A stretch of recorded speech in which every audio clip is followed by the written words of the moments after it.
아버지를 섬겨 명을 어김이 없거늘이라는 제목으로 말씀 함께 살펴보겠습니다. 소위 탕자 이야기로 유명한 예수님의 비유는 두 막으로 구성이 되어 있습니다. 첫 번째는 잃어버린 둘째 아들 비유이고요. 두 번째는 맏아들 이야기입니다. 이건 너무나 유명하기 때문에 사실 그 이야기에 대해서 너무나 잘 알고 계시겠지만 오늘 설교의 핵심을 잘 이해하기 위해서 우선 이 전체적인 스토리를 한번 분석하면서 되짚어 보기를 소망합니다. 둘째 아들이 아버지에게 아버지, 재산 중에서 내게 돌아올 분깃을 제게 주십시오. 이렇게 요청을 합니다. 이 이야기를 들은 청중들은 시작부터 경악을 금치 못합니다. 아들이 가산의 일부 중에 자기 몫을 달라는 것은 정당합니다. 특별히 아들이 2명 있다고 가정을 했을 때 장남은 차남의 2배를 받아 전체 재산의 3분의 2를 받게 되고 차남은 3분의 1을 받게 되는 것이 일반적입니다. 그러나 유산 분배는 아버지가 돌아가시고 난 후에야 가능합니다. 그러니까 지금 아버지가 살아계시고 있는 상황 속에서 달라는 것은 엄청나게 무엄한 행위죠. 실제로 생전에 유산을 달라 이렇게 말하는 것은 아버지가 죽었으면 좋겠다, 아버지가 죽기를 바란다 이야기하는 것과 크게 다르지가 않습니다.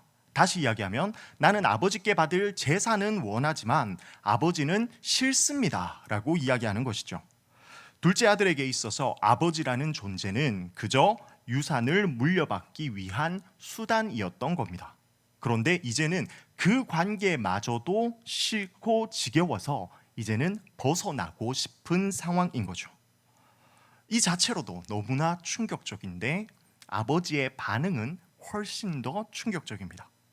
극도로 가부장적인 사회 속에서 아들을 당연히 혼내고 내쫓아야 하는 것이 당연하지만 어떻게 합니까? 그 살림을 각각 나눠줍니다.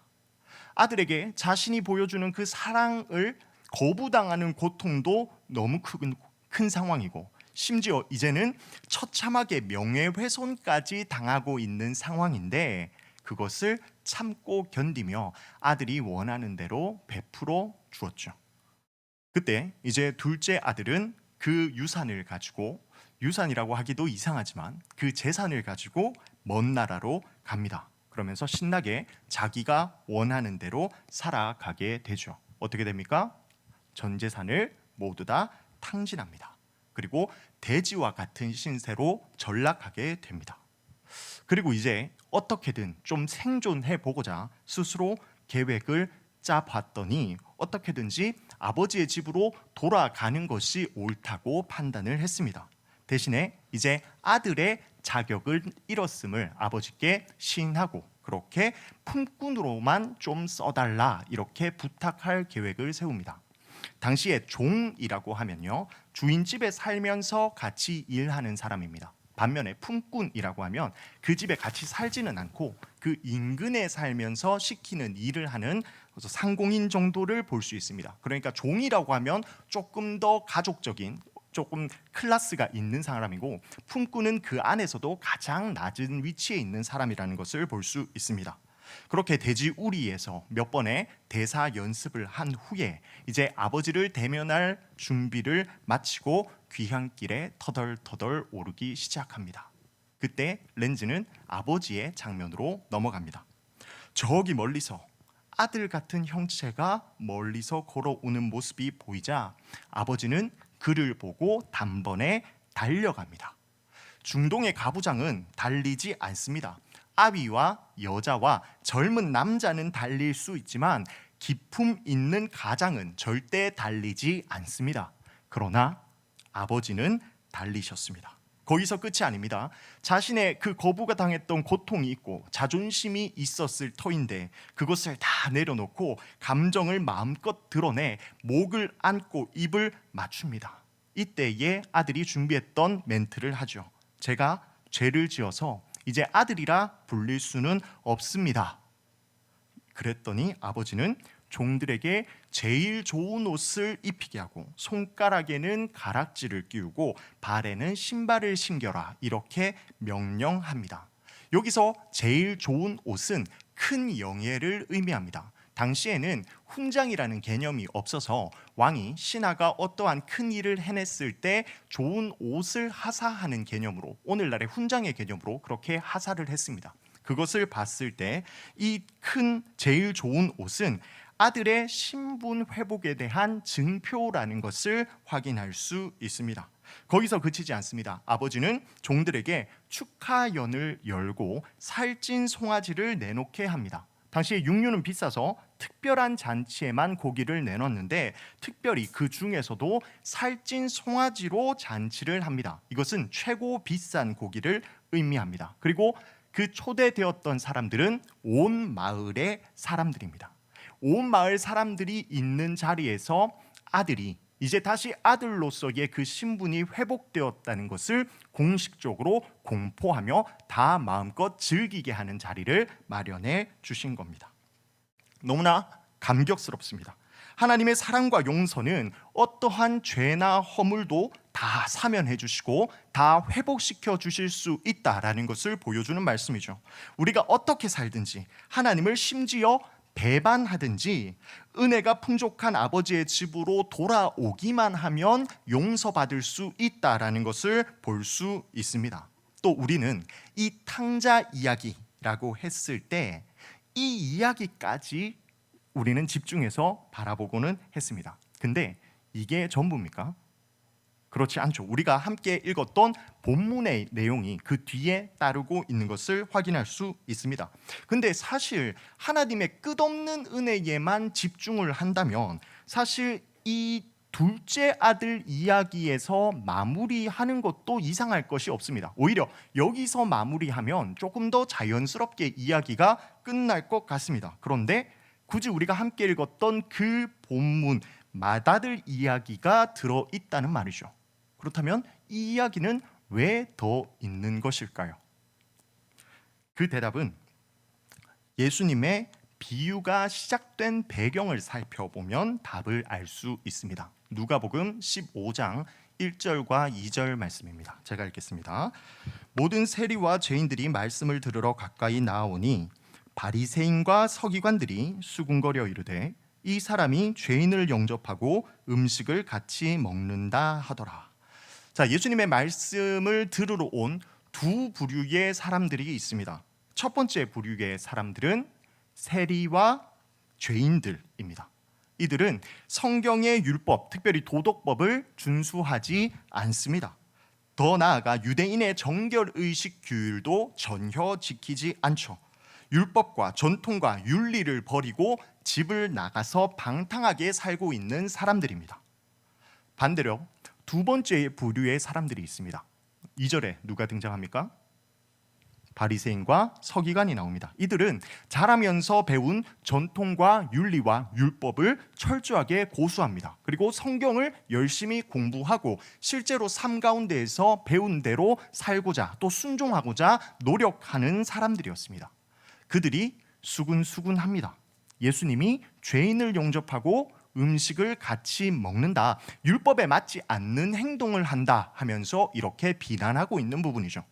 그때의 3절을 보시면 이제 예수님께서 그들에게 이 비유로 이르시되 하면서 세 가지 비유를 말씀해 주십니다. 1은 양 비유, 1은 드라크마 비유, 그리고 이어서 탕자 비유가 등장합니다. 1은 양, 드라크마, 그리고 아들을 찾아서 기뻐한다라는 내용인데 여기에서 양과 드라크마, 아들은 누구를 의미하는 것일까요? 그 비유의 내용은 지금 함께 있는 세리와 죄인들에 해당되는 내용입니다.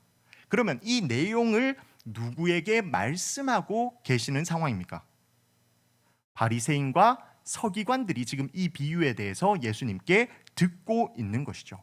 그래서 둘째 아들 이야기로 끝나는 것이 아니라 맏아들 이야기로 이어집니다. 세리와 죄인들을 향한 하나님의 마음을 넘어서 무언가 그들에게 더 말씀하고자 하시는 부분이 있다는 거죠. 그 내용이 무엇인지 다시 본문의 이야기로 돌아가겠습니다. 맏아들이 이제 밭에 있다가 집으로 가까이 왔는데 이상하게 풍악 소리와 춤추는 소리가 들립니다. 그래도 맏아들은 장자기 때문에 집에서 일어나는 일에 대해서 어느 정도 파악을 하고 있는데 오늘 이런 소리가 들려서는 안 되는데 잔치 소리가 들린단 말이죠. 그래서 한 종에게 질문을 합니다. 그랬더니 충격적인 이야기를 듣게 되죠. 동생이 돌아왔고 아버지가 동생의 신분을 회복해 줬다. 심지어는 살찐 송아지까지 잡았다라는 이야기를 듣습니다. 그리고 이 이야기를 듣고 아주 격분을 합니다. 맏아들 왜 화납니까?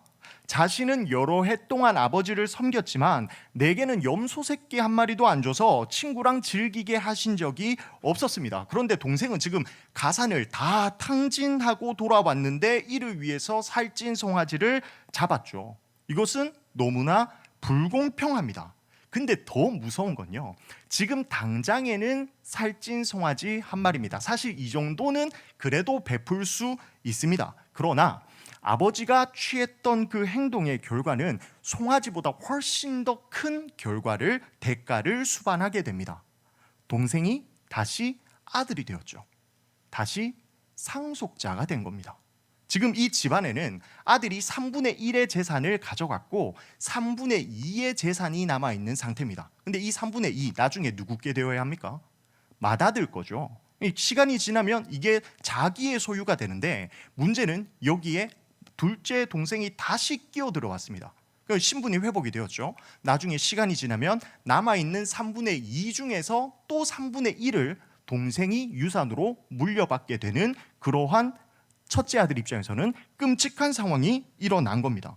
이게 지금 공평한 상황입니까? 그렇지 않죠. 지금 분명히 불공평합니다. 어찌 보면 맏아들이 지금 화가 나 있는 부분을 우리가 이 자본주의 관점에서 바라봤을 때 이해가 되기도 합니다. 결국 그래서 아버지가 베푼 잔치 자리에 들어가지 않습니다. 아버지에게 이제 노골적으로 반기를 들고 있는 거죠. 이때 아버지의 반응을 보면요, 오늘날 우리도 잔치를 베푼 그 주최자가 자리를 배우면 이것은 아주 큰 신뢰와 또 부끄러운 일이 됩니다. 예를 들어서 제 장례식에 상주가 없으면 좀 민망한 상황이죠. 또 결혼식장에 부모님, 양가 부모님이 계시지 않거나 심지어 신랑과 신부가 없는 결혼식이 진행된다고 생각하면 아주 끔찍한 상황입니다. 당시의 유대인에게도 마찬가지였습니다. 잔치의 주최자가 자리를 비우면 아주 체면을 깎는 일이었죠. 그러나 아버지는 맏아들을 설득하기 위하여 잔치 자리를 비우고 그렇게 밖으로 나옵니다. 자, 그때에 이제 맏아들이 아버지께 이야기를 하죠. 29절 말씀 우리 함께 읽겠습니다. 시작. 아버지께 대답하여 이르되 내가 여러 해 아버지를 섬겨 명을 어김이 없거늘 내게는 염소 새끼라도 주어 나와 내 벗으로 즐기게 한 일이 없더니. 아멘. 내가 여러 해 아버지를 섬겨서 명을 어긴 적이 없습니다. 그러니까 아버지가 이 일을 결정함에 있어서는 제 의견도 반드시 반영이 되어야 합니다. 이 일의 결정함에 저도 자격이 있는 사람입니다 라고 이야기를 하고 있는 겁니다. 지금 화가 나서 되게 무례하게 아버지께 이야기하고 있습니다. 이것을 어떻게 할 수 있냐면 29절 보시면 한글 번역에 개역 개정에는 생략되어 있는데 원문과 영어 번역을 보시면 look이라고 적혀 있습니다. look, 영어로 look. look이 뭡니까? 보다. 근데 명령어니까 보십시오. 조금 더 격하게 이야기하면 보소. 지금 이렇게 이야기하고 있는 거예요. 보소 아버지. 제가 지금 한 번도 어긴 적 없는데 아버지 어떻게 저한테 이러실 수 있는 겁니까? 이렇게 이야기를 하고 있죠. 그 시대의 가장이라면 이 이야기를 듣고 부자의 연을 끊을 수도 있습니다. 그런데 또 우리의 무한한 사랑의 아버지는 반응이 참 대단합니다. 31절 말씀 보시면 한글 번역에는 예라고 되어 있는데 또 원어와 영어 성경을 보시면 my son이라고 되어 있습니다. my son. 그러니까 자애롭게 아들아 라고 이렇게 부르면서 시작합니다. 지금 아버지와 아들의 대화인데 아들은 아버지한테 보십시오 라고 하고 아버지는 그에 반응하여 오히려 더 자애롭게 내 아들아 이렇게 부르는 대조적인 모습이 드러납니다.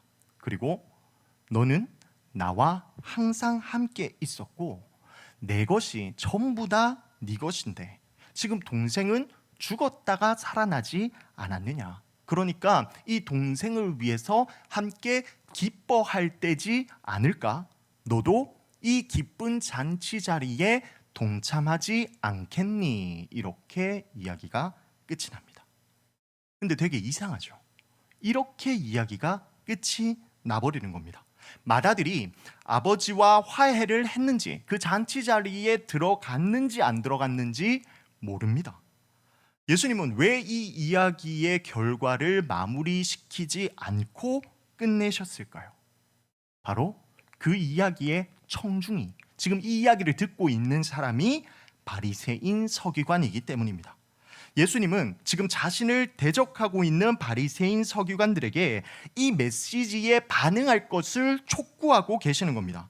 네 기준에 부합하지 않는 그 죄인들, 그 세리들이 하나님 아버지께서 용납해 주셨다. 그러면 너도 그 용서의 자리에 동참하지 않을래? 하면서 물어보고 계시는 거죠. 맏아들은 아버지에게 철저하게 순종했습니다. 일반적인 도덕적인 기준에서 보면요, 둘째 아들은 아주 못된 아들이고 맏아들은 아주 착한 아들입니다.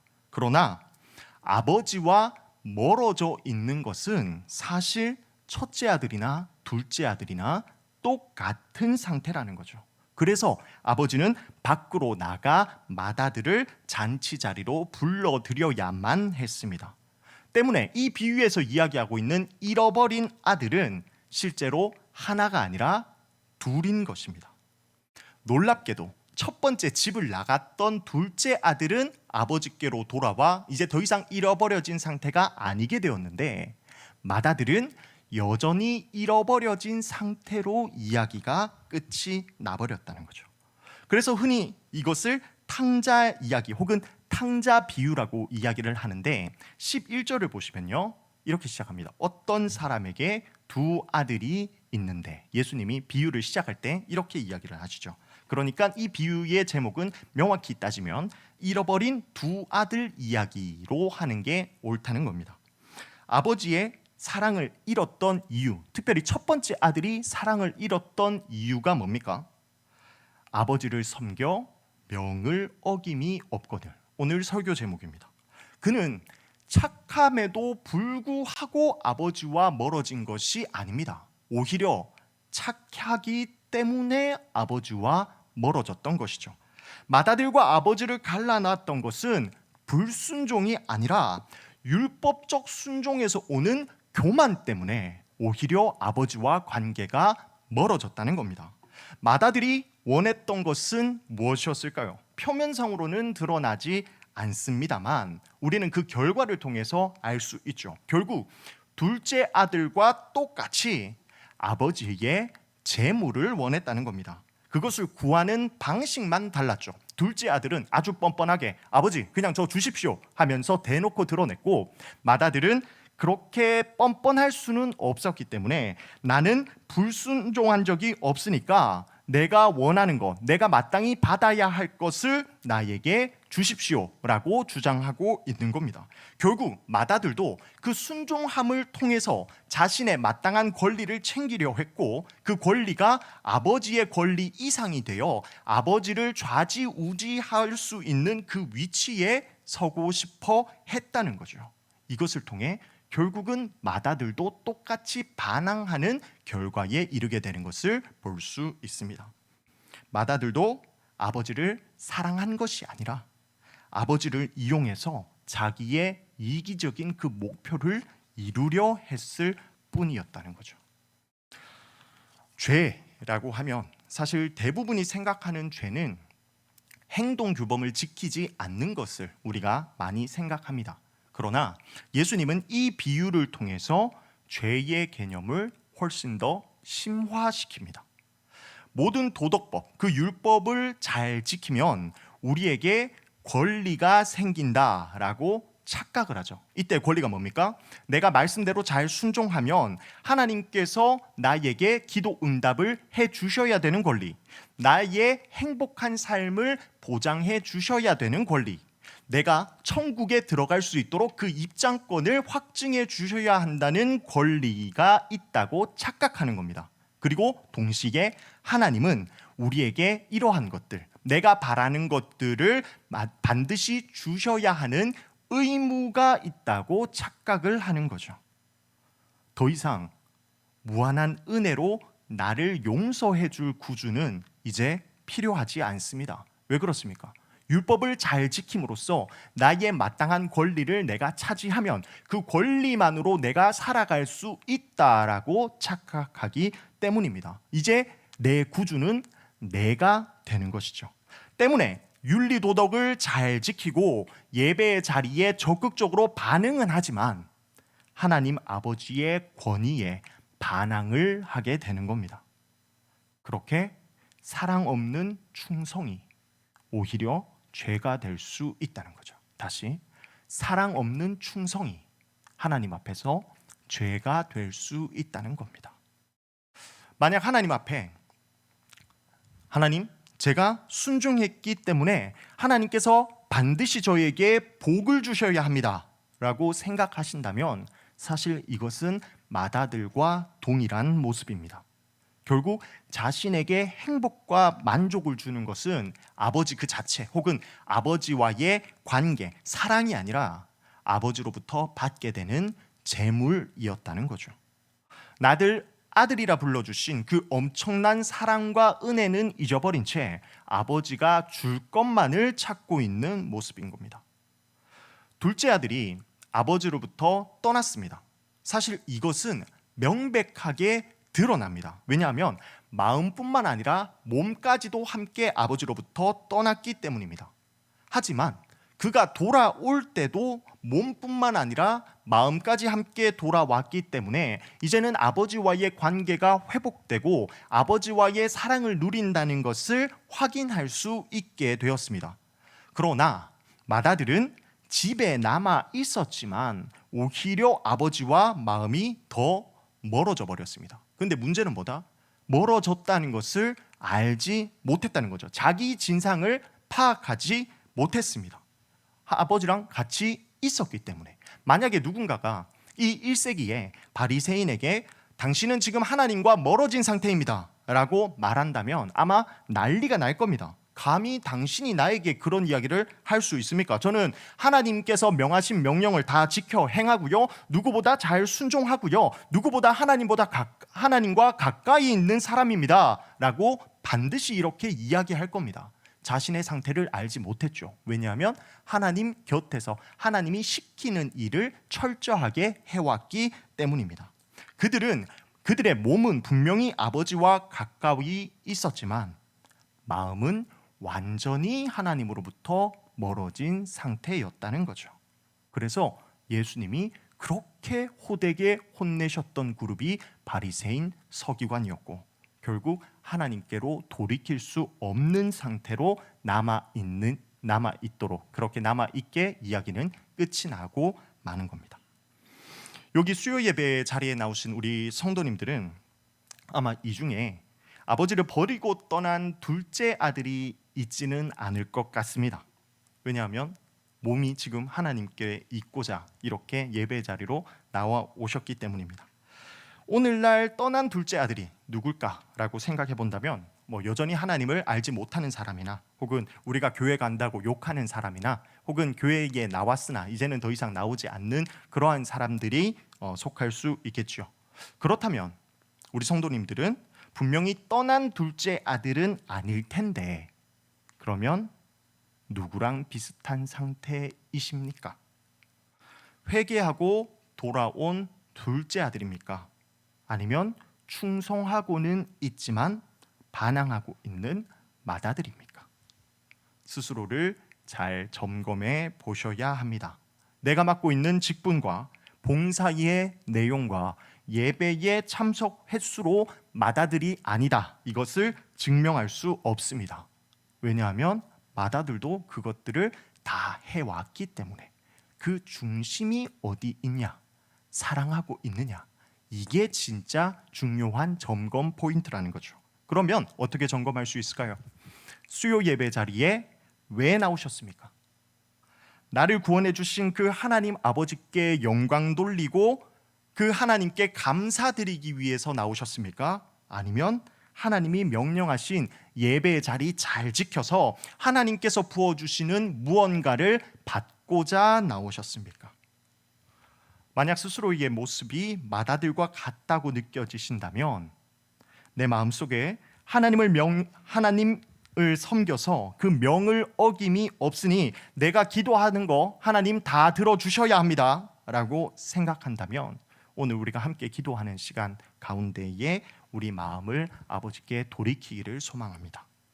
아버지로부터 나오는 것 때문에 수고하고 봉사하고 충성하는 것이 아니라 아버지에 대한 사랑 그 자체에 감사하고 거기에 감격하여서 잔치 자리에 함께 기뻐할 수 있는 우리 대구 동성교회 성도님 되시기를 간절히 소망합니다. 아멘. 기도하겠습니다.